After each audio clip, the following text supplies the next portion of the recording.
এক নম্বর পরিবর্তনটা তাসকিন আহমেদকে চাই, মাইট বি জাকের আলী অনেককে স্যাক্রিফাইস করতে হবে লিটন কুমার দাসের জায়গায়, কারণ পারভেজ ইমনকে আমি চাই। Walton smart fridge presence Asia cup টিকটকে সবাইকে স্বাগত। এশিয়া কাপে সুপার 4-এ সেমিফাইনাল বলে কোনো শব্দ নেই, তবে বাংলাদেশ এবং পাকিস্তানের জন্য ম্যাচটা সেমিফাইনাল। এই ম্যাচটা যেই জিতবে সেই ফাইনাল খেলবে। কি মনে হয় কাকে এগিয়ে রাখবেন, কেন এগিয়ে রাখবেন? আমি দুটো দলকে সমান সমান রাখবো। অবশ্যই মনের ভেতরে প্রত্যাশা থাকবে তো বাংলাদেশের ব্যাপারে, কিন্তু দুটো দলকে আমি সমান সমানে রাখবো। কাগজে কলমে বাংলাদেশ এই এশিয়া কাপের আগে বেটার ক্রিকেট খেলেছিল। কাগজে কলমে বাংলাদেশ এই এশিয়া কাপে আসার আগে কিন্তু এশিয়ার দ্বিতীয় সেরা দল হিসেবেই এসেছে। কারণ সাম্প্রতিক সময়ে এশিয়া কাপের আগে বাংলাদেশ আপনি দেখবেন যে শ্রীলঙ্কাতে সিরিজ জিতে এসেছে, এখানে পাকিস্তানকে সিরিজ হারিয়েছে। আর অন্যদিকে পাকিস্তান বাংলাদেশের কাছে সিরিজ হেরেছে, শ্রীলঙ্কা বাংলাদেশের কাছে সিরিজ হেরেছে, আফগানিস্তান আবার পাকিস্তানের কাছে ট্রাই সিরিজ হেরেছে। সো সব কিছু মিলে বাংলাদেশের পার্সেন্টেজটাই বেশি ছিল এই এশিয়া কাপে আসার আগে। তবে পাকিস্তান কিন্তু এখন বেশ ভালো ক্রিকেট খেলছে। লাস্ট দুইটা ম্যাচ আমরা দেখলাম, ইন্ডিয়ার সঙ্গেও তারা বেশ ভালো ব্যাটিং করেছে, শ্রীলঙ্কাকে তো তারা বেশ ভালো মতো ভুগিয়েছে তাদের বোলিং ইউনিট দ্বারা।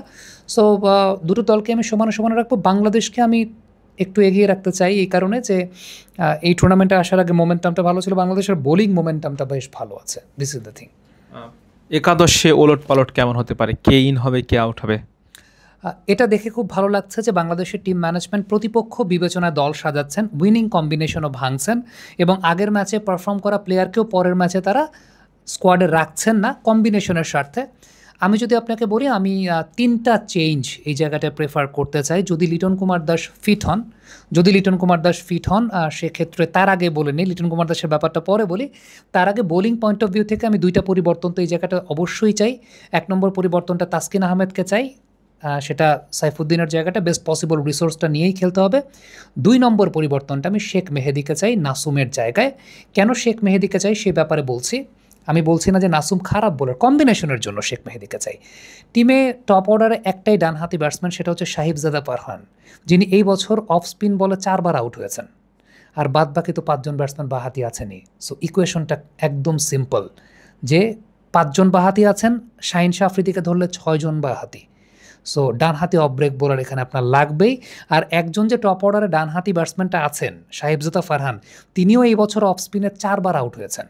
সো আলটিমেটলি শেখ মেহেদিকে কেন খেলাতে হবে আপনি সেটা বুঝতেই পারছেন।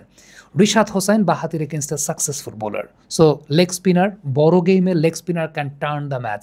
ইন্ডিয়া ম্যাচে সেটা রিশাদ করে দেখিয়েছেন। এখন ফ্যাক্ট হচ্ছে রিশাদকে জায়গা মতো বলটা ফেলতে হবে আবারও।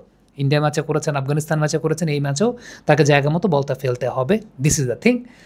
ব্যাটিংয়ের জায়গা থেকে আপনি যদি আমাকে বলেন যেই পরিবর্তনটা আমি চাই, লিটন কুমার দাস যদি ফিট হয়ে ফিরে আসেন আল্লাহর রহমতে, তাহলে একটা চয়েস করতে হবে বাংলাদেশকে, সেটা হচ্ছে মাইট বি জাকের আলী অনেককে স্যাক্রিফাইস করতে হবে লিটন কুমার দাসের জায়গায়। কারণ পারভেজ ইমনকে আমি চাই এই কারণে, আপনি দেখবেন পারভেজ কিন্তু স্পিন খুব ভালো খেলেন, ইন্ডিয়ার সঙ্গে ম্যাচে স্পিন ভালো খেলছিলেন, বরুণ চক্রবর্তীকে সুইপ করছিলেন, কুলদীপকে সুইপ করছিলেন, রান পাচ্ছিলেন, কিন্তু আনফর্চুনেটলি একটা মিসকিউট সুইপ শট আউট হয়ে গেছেন।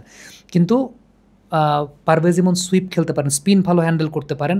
পাকিস্তানের এই লাইন আপটাতে আপনি চিন্তা করেন সাইম আয়ুব বোলিং করতে আসবেন, আবরার সেই জায়গাটায় আছেন, আগা সালমান আছেন। সো সব কিছু মিলিয়ে ওই যে বললাম যে স্পিনার এগেনস্টে ডমিনেট করার যে জায়গাটা, ওই জায়গাটা নওয়াজকে তার এর আগের দিন বোলিংয়ে করার নেই, হয়তো বাংলাদেশের সঙ্গে বোলিং করাতেও পারেন, নাকি ব্যাটসম্যান হিসেবে খেলাবেন কে জানে। কিন্তু পাকিস্তানের স্পিন বোলিং অপশনটা কিন্তু অনেক, এবং এই স্পিন বোলিং অপশনের এগেনস্টে আমার কাছে যেটা ব্যক্তিগতভাবে মনে হয় সেটা হচ্ছে যে পারভেজ ইমনের ওই স্পিন ভালো খেলার দক্ষতাটা কাজে লাগাতে পারে। আর আপনি হয়তো বলতে পারেন যে ফিনিশিংয়ের থেকে, দেখেন আপনার যখন এত লম্বা ব্যাটিং লাইন আপ, আপনার ফিনিশিং নিয়ে তো আসলে এত চিন্তা করতে গেলে ক্রিকেটই খেলার দরকার নেই। এই জায়গাটায় আপনি উপর থেকে যদি চিন্তা করেন যে তানজিদ তামিম যদিও 2টা ম্যাচে লাস্ট ক্রস খেলতে গিয়ে আউট হয়েছেন, তাকে স্ট্রেট খেলতে হবে, এটা হচ্ছে নাম্বার 1।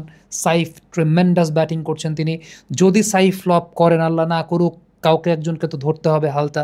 লিটন আছেন সেই জায়গাটায়, আমার মনে হয় Parvez Emon should be in there. Reliable batsman থাকা, তাওহিদ হৃদয়ে আরও একজন রিলায়েবল ব্যাটসম্যান বাংলাদেশের পয়েন্ট অফ ভিউ থেকে। এখন শামীম পাটোয়ারি কাল যদি আজ যদি ভালো না খেলেন, কবে ভালো খেলবেন? Big game, Shamim Patwari should step up, he should step up এই ম্যাচে আমার কাছে মনে হয়। সো দেন রিশাদ আছেন, শেখ মেহেদীকে আমি অ্যাজ এ ব্যাটিং সোর্স ধরছি না, বাট রিশাদ আছেন, তানজিম সাকিব আছেন, যেটা আমার কাছে মানে এই পর্যন্ত যখন আছেন, সো আলাদা করে আমার কাছে মনে হয় যে জাকের আলীকে আপনি যদি এই ম্যাচের কম্বিনেশন ওয়াইজ চিন্তা করেন, আপনি চাইলে কিন্তু ড্রপ করতেই পারেন। তাহলে এক নজরে আমরা যদি একাদশটা একটু শুনি। আমার কাছে যেটা মনে হয় ব্যক্তিগতভাবে, তানজিদ তামিম, সাইফ হাসান, লিটন কুমার দাস, পারভেজ হোসেন ইমন, অথবা অল্টার করে যেটা যেরকম হবে, তাওহিদ হৃদয়, শামীম হোসাইন পাটোয়ারি, রিশাদ হোসেন সেই জায়গাটায় থাকবেন, তানজিম হাসান সাকিব, মোস্তাফিজুর রহমান, দেন তাসকিন আহমেদ। কতজন বললাম আমি তো এই মুহূর্তে আপনাকে বলছিলাম সংখ্যাগুলো, ঠিক সংখ্যা গুনতে পারিনি, বাট এই যে লাইন আপটা যে বাংলাদেশ ইন্ডিয়ার সঙ্গে যে লাইন আপটা নিয়ে খেললো, এই লাইন আপটার মধ্যে আমার কাছে মনে হয় যে শেখ মেহেদী হাসান ইন করবেন নাসুম আহমেদের জায়গায়, আর তাসকিন ইন করবেন তানজিম সাকিবের জায়গায়, আর সাইফুদ্দিনের জায়গায় তাসকিন ইন করবে, সাইফুদ্দিনের জায়গায় তানজিম সাকিব কেন বলছি, he is the prominent bowler. Taskin in করবেন সাইফুদ্দিনের জায়গায়, আর সেই জায়গাটায় লিটন কুমার দাস ইন করবেন, যদি ফিট থাকেন ইন করবেন তিনি জাকের আলী অনেকের জায়গায়। That's what I feel. পাকিস্তানের বিপক্ষে বাংলাদেশের ব্যাটিং ইউনিটে কে এক্সপার্টার হতে পারে আর বোলিংয়ে কে? পাকিস্তানের বিপক্ষে ব্যাটিং ইউনিটে যেহেতু স্পিন, আমি দেখতে পাচ্ছি যে স্পিন হেভি একটা spin oriented bowling line up আছে পাকিস্তানের, অ্যালং উইথ জোরে বল করা দুজন বোলার আছেন। হারিস রফ মিড ওভার্সে বোলিং করতে আসেন, শাহিন শাহ আফ্রিদি আছেন, সাইফ হাসান তো অবশ্যই এক্স ফ্যাক্টর, ফর্মে আছেন, সবচেয়ে বড় কথা ফর্মে আছেন। I would love to see Tanzid Hasan Tamim কালকে খোলস ছেড়ে বেরিয়ে আসবেন। I would love to see Tanzid Hasan Tamim, যে নেচারের বোলিং অ্যাটাক আছে পাকিস্তানের, আমার কাছে মনে হয় যে তার বেরিয়ে আসা উচিত। ইমনের কথাও আমি বলবো, যদি খেলেন স্পিন আছে তিনি স্পিনটা ভালো খেলেন, আমার কাছে মনে হয় যে ওই জায়গাটা যদি তিনি খেলতে পারেন, I think it will be বাংলাদেশের ম্যাচ। আর বোলিংয়ের পার্সপেক্টিভ থেকে আমার কাছে মনে হয় শেখ মেহেদী হাসান কালকের combination wise, and Mustafizur Rahman. পাকিস্তানের অনেক বিশ্লেষক বা বলছিলেন যে আসলে তারা বাংলাদেশ মুখোমুখি হওয়ার আগে বলছে যে ভারত পাকিস্তান ফাইনাল খেলবে, আর অন্যদিকে আসলে শাহিন শাহ আফ্রিদিও আজকে আসলে একটা কথা বলেছেন সংবাদ সম্মেলনে যে টাইগার্সকে তিনি চিনেন না। জানি না সেটা আসলে তিনি মন থেকে বলেছেন নাকি কটাক্ষ করে বলেছেন। এই বিষয়গুলো আসলে ম্যাচের আগে আসলে কতটা মানে ক্রিকেটারদের ভেতরে কি একটু স্পিডটা আনে কিনা, যে না আমাদেরকে কটাক্ষ করেছে ভালো খেলতে হবে আরও বেশি, স্পিডটা কোনোভাবে কাজ করে কিনা? আপনি যে দুইটা রেফারেন্স দিলেন, উদাহরণ দিলেন, একটাও আমি দেখি নাই, সো বলতে পারবো না যে আসলে তারা কি বলেছেন, বা আমি জানিও না। আমার মনে হয় যে বাংলাদেশের প্লেয়ার যারা আছেন তারাও জানেন না সেটা, আমি যেহেতু জানি না তারাও সেটা জানে না।